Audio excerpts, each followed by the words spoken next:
Magandang araw po mga kaibigan, narito po ako sa Amerika para imbestigahan ng aligasyon na mas malaki ang talong ng Amerikano kaysa sa talong ng mga Pilipino.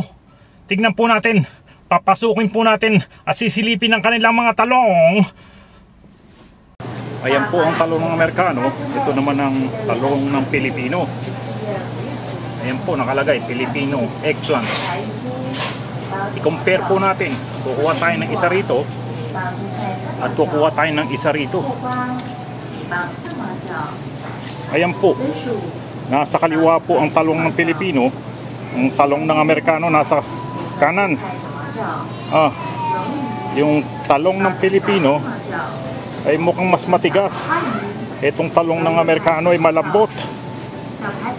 So totoo nga ang aligasyon na mas malaki ang talong ng Amerikano, pero mukhang lambutin. Hanggang dito na lang po, nag-uulat Mike Enriquez. Mga kaibigan, dyan po nagtatapos ang aking investigasyon sa isyong ito.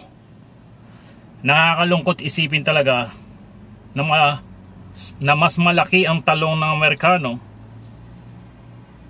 Nakakalungkot talaga. Pero ako rin natutuwa dahil mukhang mas matigas naman ang ating mga talong. Yun po ang masasabi namin dito, at sana po ay iwasan nyo na ang pagsasabing hindi mas malaki ang talong ng Amerikano, dahil ayan po napatunayan natin na mas malaki ang kanilang talong. Hanggang dito na lang po, at abangan nyo po ang aking susunod na investigasyon kung ano ang nauna, ang itlog o ang manok. Yun po ang aking susunod na tatalakayin. Hanggang dito na lang po. Mike Enriquez, nag-uulat sa Investigador.